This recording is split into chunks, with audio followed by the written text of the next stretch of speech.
Yang pertama adalah definisi populasi. Ini penting kalian ketahui sebelum kalian melakukan teknik sampling nantinya. Definisi populasi menurut Sugiono adalah wilayah generalisasi yang terdiri atas objek ataupun subjek yang mempunyai kualitas dan karakteristik tertentu dan telah ditetapkan oleh peneliti untuk dipelajari kemudian ditarik simpulannya. Nah, kayak wilayah generasi di sini adalah eh, sama rata ya, wilayah yang dianggap sama rata, kemudian terdiri atas objek atau subjek yang mempunyai kualitas dan karakteristik tertentu. Artinya, yang tadi saya bilang sama rata di sini harus ada karakteristik yang memang sudah ditentukan sebelumnya. Ciri objek yang akan diteliti itu sudah eh, peneliti atau penulis tentukan seperti apakah karakteristiknya. Kemudian nanti objek tersebut akan dipelajari, dalam hal ini adalah akan diteliti, kemudian hasil penelitiannya akan ditarik sebuah simpulan. Itulah hasil penelitiannya nantinya. Oke, yang kedua, populasi bukan hanya orang, tetapi juga bisa berupa objek atau benda-benda lainnya. Jadi selama ini apabila kita pahamnya populasi adalah kumpulan orang atau banyak orang, ternyata benda-benda pun bisa dijadikan sebagai populasi juga. Contoh misalnya beberapa buku atau buku-buku itu bisa dijadikan sebagai populasi juga. Beberapa sekolah bisa dijadikan sebagai populasi juga. Beberapa perpustakaan di Jakarta, anggaplah begitu, bisa juga dijadikan sebagai populasi. Artinya, seperti yang dikatakan oleh Sugiono, memang tidak hanya orang. Luas ya. Kemudian, yang terakhir, populasi juga bukan sekadar jumlah. Oke, kalau populasi identik dengan jumlah yang banyak, maka menurut Sugiono, populasi juga bukan hanya sekadar jumlah. Contoh begini, dalam dunia kedokteran, satu orang ya, bukan banyak orang, satu orang juga bisa dijadikan sebagai populasi. Loh, bisa, cuma satu orang bisa. Ya, tapi sampelnya bukan orang itu. Sampelnya adalah anggaplah beberapa mili darahnya yang nantinya akan dicek kesehatannya.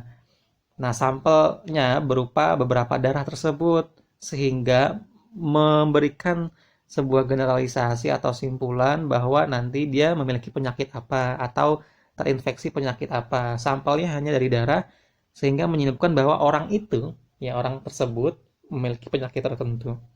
Oke, itulah beberapa definisi populasi. Selanjutnya kita akan menjelaskan apa itu sampel. Ya, definisi sampel, bukan sambel ya, sampel. Sampel menurut Sugiono adalah sebagian dari jumlah dan karakteristik yang dimiliki oleh populasi. Ya, jika simpelnya begini, simpelnya adalah sampel adalah sebagian dari populasi gitu ya. Sebagian artinya bisa bisa setengah, kemudian bisa sepertiga, kemudian bisa seluruhnya justru. Artinya diambil beberapa bagian dari populasi yang sudah ditentukan. Kemudian jika populasi berjumlah besar, maka peneliti tidak mungkin meneliti seluruh populasi yang ada. Anggaplah populasinya ada 1 juta. Ya. Nah, tidak mungkin 1 juta populasi tersebut kita teliti. Ya, maka perlu adanya sampel dan sampel itu adalah solusi untuk mengatasi populasi yang relatif banyak tadi. Itu. Mengapa seperti itu? Ya, karena peneliti itu biasanya terbatas oleh waktu yang pertama, apalagi untuk skripsi ya, biasanya dituntut untuk selesai di waktu-waktu tertentu. Kemudian terbatas oleh tenaga, kemudian terbatas oleh dana. Nah, artinya apa? Jika memang terbatas untuk hal-hal tersebut, kalian bisa memilih beberapa dari populasi tersebut yang disebut dengan sampel. Itulah solusinya. Kemudian, apa yang diteliti pada sampel nantinya, simpulan itu akan berdampak pada populasi. Artinya apa? Artinya sampel yang kita pilih itu harus mewakili ya. Sampel yang diambil harus representatif, mewakili, menggambarkan populasi seluruhnya. Dengan demikian, maka sampel yang kita pilih itu harus benar-benar representatif. Bagaimana caranya? Caranya banyak nanti, makanya ada teknik sampling. Oke, itulah sampel. Kemudian lanjut lagi. Ada satu prinsip dasar penentuan jumlah sampel. Kadang ada pertanyaan ke saya, Pak, bagaimana Pak menentukan jumlah sampel? Apakah boleh sesuai dengan keinginan? Nah, ini kalian perlu tahu dulu ya. Kalian perlu tahu dulu prinsip dalam penentuan jumlah sampel. Prinsipnya seperti ini. Semakin besar jumlah sampel atau mendekati jumlah populasinya, anggaplah populasinya 100, kemudian jumlah sampel yang kalian pilih adalah 90. Artinya kan semakin mendekati jumlah populasi aslinya ya. Maka ya semakin besar itu, maka peluang kesalahan generalisasi ya nanti kamu meneliti ada hasilnya, maksudnya generasi ini. Nah, maka tingkat kesalahan akan semakin kecil. Kalau sampelnya semakin banyak, maka tingkat kesalahannya semakin kecil, apalagi mendekati populasi. Nah, sebaliknya juga sama. Ya, semakin kecil jumlah sampel, ya, semakin kecil jumlah sampel atau semakin menjauhi jumlah populasinya, maka semakin besar peluang kesalahan. Ya, peluang kesalahan generalisasi atau hasil penelitiannya itu berpeluang salah. Ya, kalau semakin kecil, anggaplah ada 100 populasi, kemudian sampelnya hanya 5. Nah, mengapa berpeluang salah hasil penelitiannya? Karena ya 5 orang yang dipilih belum tentu mewakili 100 orang yang menjadi populasi tadi. Ya, gitu. Belum tentu 5 orang ini memiliki sifat yang sama dengan sisanya, dengan 95 orang tersebut. Sehingga memang prinsip dasarnya ini betul ya.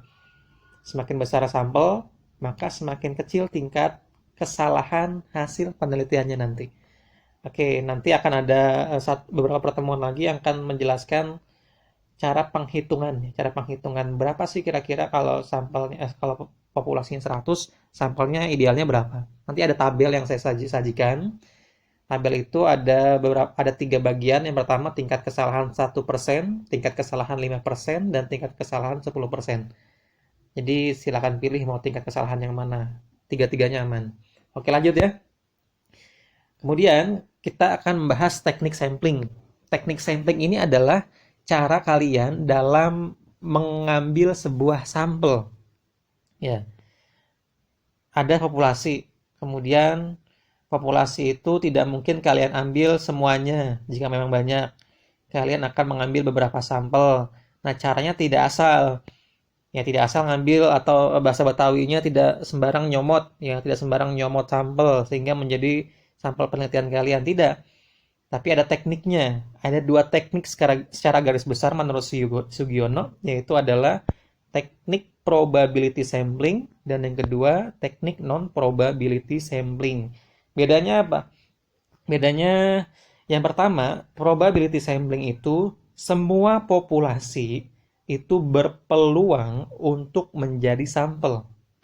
Ada 100 populasi, maka 100 orang tersebut semuanya berpeluang. Tidak ada yang tidak berpeluang. Oke, kemudian yang kedua, non-probability sampling, kebalikannya. Tidak semua populasi berpeluang menjadi sampel. Ada orang-orang tertentu dalam populasi yang memang ya udah nggak akan mendapatkan kesempatan untuk menjadi sampling. Karena apa? Karena teknik yang kita gunakan adalah teknik non probability sampling. Lalu kalian menggunakan yang mana? Lihat selanjutnya. Oke. Nanti di teknik probability dan non probability itu dibagi menjadi beberapa lagi tuh, beberapa teknik. 1, 2. Oke, yang pertama probability sampling. Yang pertama adalah simple random sampling. Ini yang pertama. Kemudian yang kedua, proportionate stratified random sampling. Kemudian disproportionate stratified random sampling, kebalikannya nih. Kemudian selanjutnya yang terakhir ada cluster sampling. Oke, ada 4 ya di probability sampling. Kemudian di non probability sampling ada 6. Yang pertama adalah sampling sistematis. Kemudian yang kedua sampling kuota. Kemudian yang ketiga ada sampling insidental. Keempat sampling purposive. Kelima sampling jenuh. Dan yang terakhir adalah snowball sampling. Oke, lanjut lagi ya.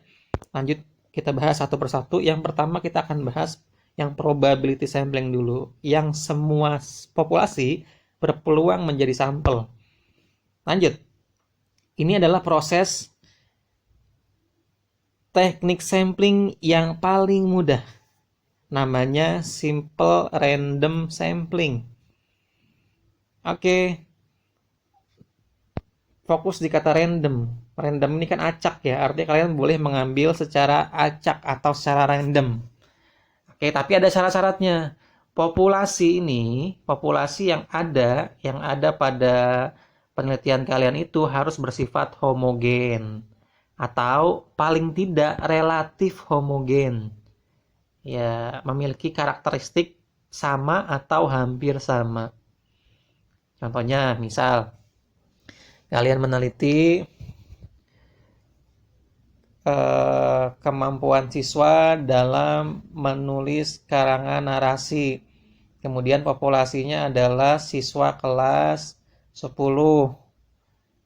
Ternyata di kelas 10 itu pernah diajarkan cara menulis paragraf tersebut. Nah, gambaran kalian populasinya itu homogen. Homogen dalam artian semua mampu. Semua pernah mempelajari apa itu paragraf narasi dan pernah membuatnya. Dia satu jenis yang nggak beda-beda nih. Yang paling mudahnya begini. Paling mudahnya mereka sama-sama kelas 10. Nah, itu homogen. Kira-kira begitu ya. Dan sama-sama relatif berusia berapa itu? Berusia 16 tahun. Kira-kira begitu, ini homogen. Kemudian tekniknya tinggal kalian ambil secara acak.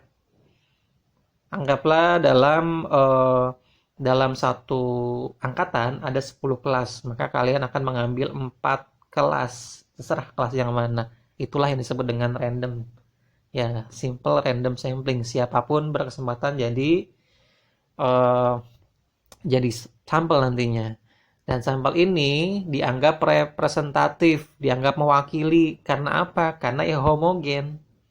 Satu jenis, siapapun yang kalian ambil itu pasti representatif. Dan jumlahnya nanti harus disesuaikan. Oke, lanjut lagi. Teknik yang paling gampang ya.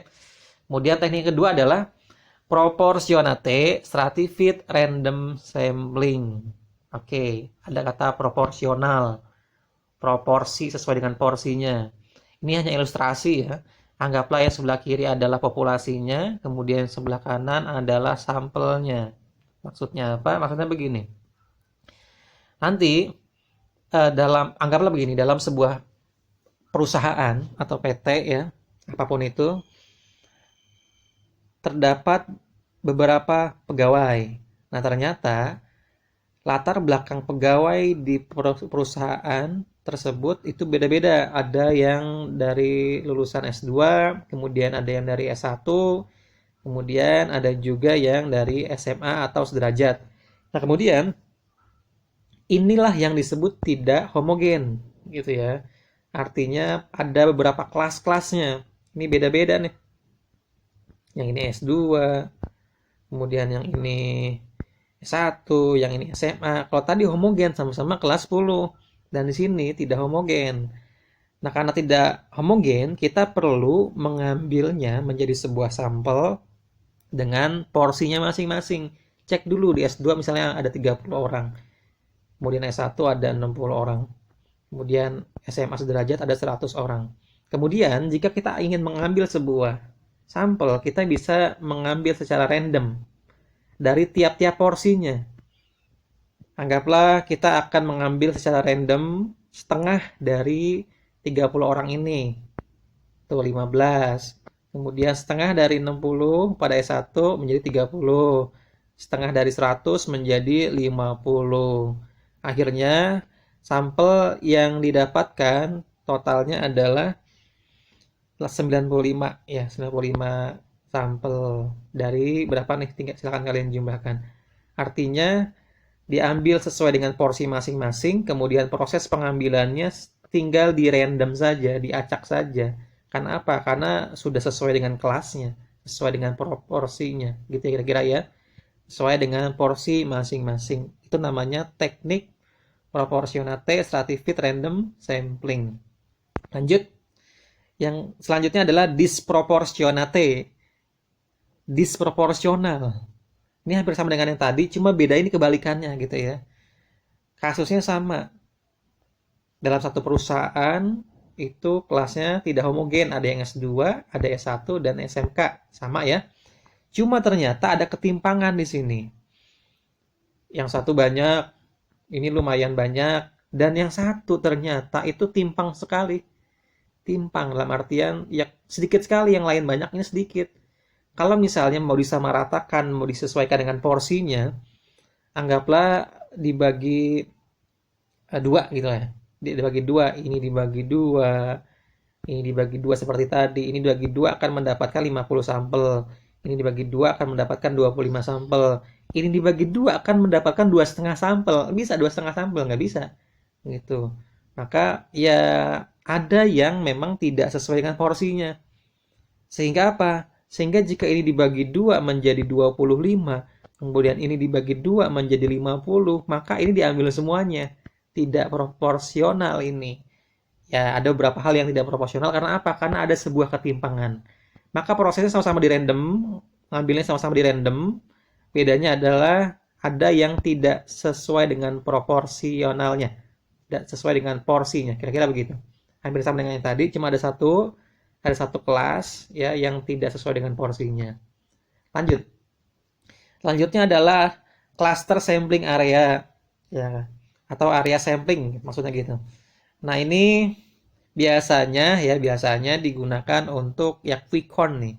Quick count dalam pemilu untuk mengukur penghitungan cepat. Anggaplah begini. Dalam sebuah populasi daerah, anggaplah Bekasi ya. Bekasi itu kan lumayan luas ya. Walaupun katanya ini planet lain, tapi ini ada di peta. Oke. Nah, di Bekasi ini ada beberapa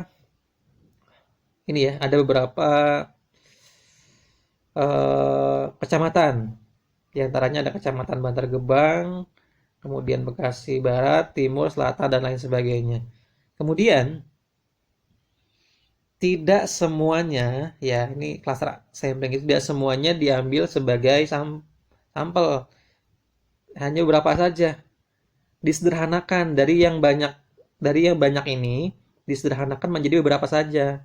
Berarti yang diambil hanya misalnya Bantar Gebang, kemudian Bekasi Barat, Bekasi Timur, Bekasi Selatan, Jati Asih. Artinya ada beberapa yang memang tidak diambil sebagai sampel. Nah, kemudian dari sini nih ditentukan yang mana aja yang boleh ditentukan. Karena apa? Karena diambil secara random. Tapi kalau bisa daerah-daerah yang memang mewakili atau tempat-tempat yang mewakili yang banyak penduduknya, anggaplah begitu. Ini bisa diaplikasikan di beberapa penelitian selain quick count ya. Kemudian setelah disederhanakan, nanti tiap klasternya ini akan diambil secara random ke sampel. Atau bisa juga menggunakan ya tadi proportionate stratified random sampling. Ya, ini 100 misalnya, ini 50, sesuai dengan porsinya. Itu bisa juga digunakan dengan cara ini. Menyederhanakan yang sampelnya luar biasa banyak ya di daerah-daerah seperti ini nih. Kayak Indonesia ini, kemudian ini Sumatera, kemudian Jawa, Papua dan seterusnya. Ya, ini kan banyak ya. Makanya bisa dijadikan sebagai cluster sampling gitu. Tapi ya keajaiban dari teknik cluster sampling ini ternyata hasilnya bisa mewakili. Oke, lanjut lagi. Kemudian teknik selanjutnya adalah teknik non probability sampling. Ya. tidak semua populasi berkesempatan menjadi sampel. Yang paling mudah dulu yang pertama ya. Yang paling pertama adalah sampling sistematis. Nah, ini sebetulnya mudah caranya, tapi tidak semua orang-orang yang termasuk dalam populasi ini berkesempatan menjadi sampel. Misalnya begini, ini anggaplah nomor urut atau nomor presensi kalian. Oke, ada 64 populasi. Jika teknik sampling sistematis yang kalian gunakan, maka dari sini kalian bisa mengambil secara sistematis. Bisa kelipatan 1, kelipatan 2, kelipatan 3, misalnya, dan seterusnya. Artinya diambil secara sistematis, tidak acak. Berarti kalau misalnya memang yang kita akan ambil adalah kelipatan 2 yang tidak berkesempatan, yang tidak berkesempatan menjadi sampel adalah yang ganjil-ganjil. Gitu. Kira-kira begitu ya. Oke, mudah ini. Kemudian selanjutnya, sampling kuota. Nah, sampling kuota itu sampel diambil dari populasi yang memiliki karakteristik tertentu hingga memenuhi sebuah kuota yang telah ditentukan. Anggaplah kuotanya ada 300. Kalian akan mengambil 300 sampel dari banyak sekali populasi. Populasi itu yang penting punya karakteristik yang sama atau karakteristik yang memang sudah kalian rencanakan. Kalian ingin meneliti tingkat kepuasan pelanggan terhadap ojol misalnya, ojek online atau ojek daring. Nah, maka siapapun bisa kalian jadikan sampel, yang penting udah memenuhi kuota ini. Anggaplah petugas yang pertama ngambil 100 sampel, petugas yang kedua mengambil 100 sampel, yang ketiga 100 sampel. Akhirnya ada deh 300 sampel. Nah, ini yang penting mereka pernah atau sering menggunakan jasa ojek online tersebut. Gitu. Jadi intinya hanya untuk memenuhi kuota, yang penting memiliki karakteristik yang sama. Ini mudah ya. Jadi kalau misalnya saya dijadikan sebagai sampel ojek online, maka saya tidak pas karena nggak punya karakteristik yang sama. Kenapa? Karena ya mungkin belum pernah naik ojek online ini. Kira-kira begitu. Lanjut lagi. Kemudian sampling insidental. Ini sistemnya hampir sama dengan kuota tadi. Bedanya apa? Bedanya ini tidak terbatas oleh kuota, nggak dibatasin berapapun bisa kalian jadikan sebagai sampel kalian. Siapa saja yang kebetulan atau insidental bertemu dengan kalian atau dengan peneliti sesuai dengan kriterianya, dia dapat dijadikan sebagai sampel. Yang penting sesuai dengan kriteria. Misalnya kepuasan mahasiswa terhadap sistem pembelajaran e-learning. Nah, siapapun yang ketemu kalian dan kebetulan dia mahasiswa dan melaksanakan e-learning dapat dijadikan sebagai sampel. Oke, itu sampling insidental. Kemudian selanjutnya adalah sampling purposive. Nah, sampling purposive adalah ya teknik sampling yang memang dilakukan betul-betul betul-betul jeli ya, si peneliti ini betul-betul selektif dalam memilih sumber datanya. Jadi anggaplah begini, ada 2 contoh yang saya berikan ya.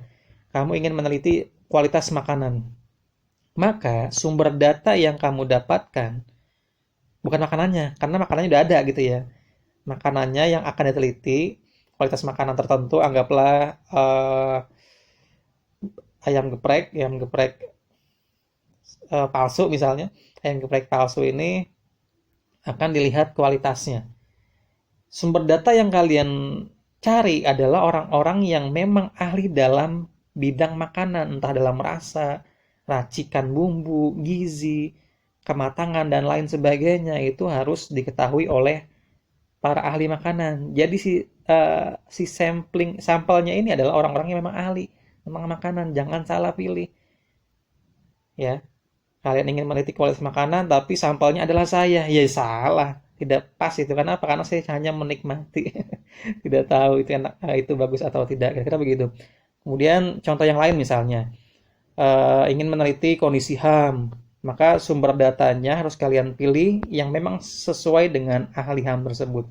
Kalian ingin meneliti tentang kasus Novel Baswedan, kemudian maka sumber datanya harus yang ahli HAM, misal siapa, Haris Azhar misalnya, dan seterusnya. Harus harus orang-orang yang memang ahli di bidangnya. Lanjut lagi. Kemudian selanjutnya ada sampling jenuh. Sampling jenuh adalah teknik sampling yang dilakukan apabila kebetulan populasinya berjumlah sedikit. Anggaplah begini, pernah ada mahasiswa yang bertanya ke saya, Pak, saya melakukan penelitian, Pak, tetapi satu angkatan itu jumlahnya sedikit banget, Pak, cuma 28 orang. Karena apa? Karena sekolah ini sekolah baru. Bagaimana solusinya? Ya solusinya kamu menggunakan teknik teknik sampling jenuh. Ya, teknik sampling jenuh ini adalah teknik mengambil sampel yang diambil secara seluruhnya karena alasan-alasan tertentu. Misalnya karena terlalu kecil, di bawah 30, populasi kurang dari 30 orang. Kemudian semuanya dijadikan sebagai sampel. Jadi semakin yang saya bilang ya, semakin besar atau semakin mendekati populasi, maka tingkat generalisasi atau simpulan penelitian kalian semakin benar. Tingkat kesalahannya semakin kecil. Maka kalau yang seperti ini, maka ya 100% tingkat kebenarannya. Nah, atau hal ini bisa dilakukan dalam hal sensus. Kata lainnya sensus ya. Kalau sensus kan harus semua, ya kan? Sensus penduduk harus semua, tidak sebagian, tidak diklasterkan seperti yang tadi. Ya kira begitu. Jadi inilah yang disebut dengan sampling jenuh. Tapi kebanyakan karena berasal dari populasi yang jumlahnya di bawah 30 orang. Lanjut. Kemudian yang terakhir adalah snowball sampling. Nah, ini dilakukan oleh beberapa penelitian. Mungkin yang paling pas adalah dalam dunia forensik ya. Misalnya anggaplah ini peneliti atau apa ya? Ya penyidik misalnya. Kemudian dia mendapatkan dua sampel, dua tersangka penyebar permen, misalnya permen abal-abal. Kemudian permen abal-abal ini ternyata mereka mendapatkan dari 3 orang. Saya dapat dari ini. Oh iya, oke. Dia bilang lagi, saya dapat dari ini, saya dapat dari ini. Dia nggak ngaku, oh dia ngakunya dapat dari ini, dan seterusnya. Akhirnya banyak tuh. Dari dua orang tersangka, ternyata menyebar ke beberapa orang. Sehingga apa? Sehingga seperti snowball, seperti bola salju, dari awal kecil lama-lama akan menjadi besar. Ketika ke bawah akan menjadi besar. Nah, seperti itu ya kira-kira ya. Ini cocok digunakan untuk dunia forensik.